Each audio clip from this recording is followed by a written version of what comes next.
लालची सेठ और समझदार मुखिया। बहुत समय पहले की बात है।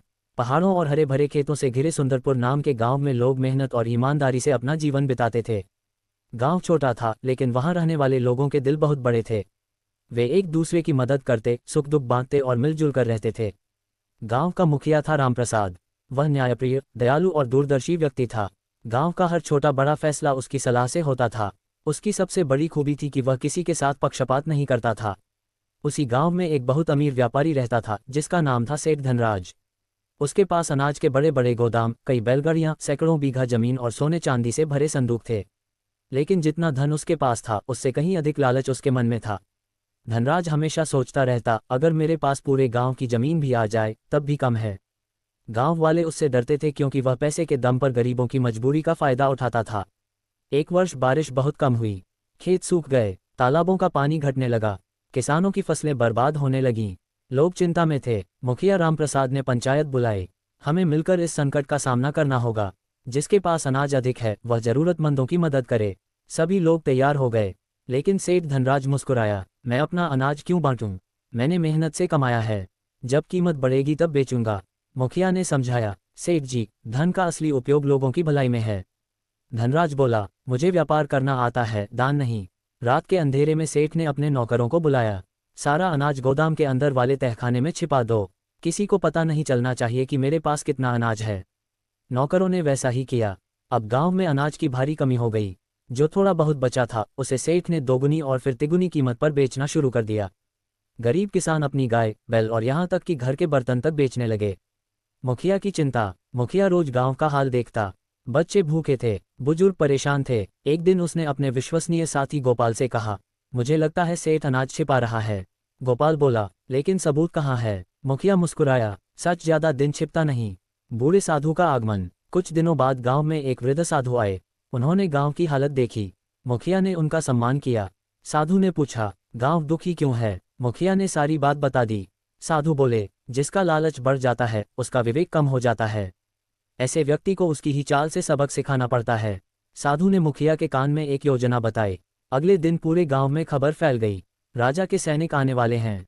वे हर व्यापारी के गोदाम की जांच करेंगे कि कहीं किसी ने अकाल के समय अनाज छिपाकर तो नहीं रखा। ये खबर सुनते ही सेठ धनराज घबरा गया। अगर तहखाना मिल गया तो? उसने नौकरों से कहा, जल्दी सारे बोरे दूसरी जगह ले चलो।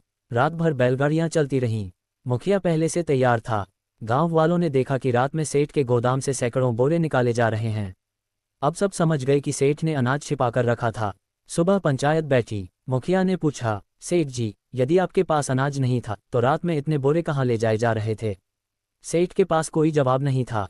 उसका सिर झुक गया। गांव के बुजुर्ग बोले, जिसने पूरे गांव की भूख पर व्यापार किया है उसे दंड मिलना चाहिए। मुखिया ने शांत स्वर में कहा, दंड बदले की भावना से नहीं, सुधार के लिए होना चाहिए। फैसला हुआ, सेठ अपने गोदाम का अनाज उचित मूल्य पर बेचेगा। गरीब परिवारों को मुफ्त राशन देगा। गांव में एक सार्वजनिक अन्न भंडार बनवाएगा। तालाब खुदवाने में धन देगा। सेठ मजबूर होकर मान गया। धीरे धीरे गांव में राहत आने लगी। हर गरीब परिवार को भोजन मिलने लगा। तालाब बनने लगे। अगले वर्ष बारिश अच्छी हुई। तालाब भर गए। खेतों में हरियाली लौट आए। गांव पहले से भी अधिक समृद्ध हो गया। एक शाम सेठ अकेला बैठा था। उसने देखा, जिन लोगों को उसने कभी ठुकराया था वही लोग तालाब बनाने में एक दूसरे की मदद कर रहे थे। उसकी आंखें भर आईं। वह मुखिया के पास पहुंचा। मुखिया जी, मैंने जीवन भर केवल धन कमाया, लेकिन सम्मान खो दिया। मुखिया मुस्कुराया, सम्मान धन से नहीं, अच्छे कर्मों से मिलता है। उस दिन के बाद सेठ बदल गया। उसने गांव में एक स्कूल बनवाया। गरीब बच्चों के लिए किताबें खरीदी। किसानों को बिना ब्याज के बीज देने शुरू किए। तालाबों की सफाई का खर्च उठाया। अब लोग उसे लालची नहीं बल्कि दानी सेठ कहने लगे। कुछ वर्षों बाद फिर एक कठिन समय आया। इस बार बारिश देर से हुई, लेकिन गांव तैयार था। अन्न भंडार भरे हुए थे। तालाबों में पानी था। सेठ ने बिना किसी मुनाफे के अनाज बांटा।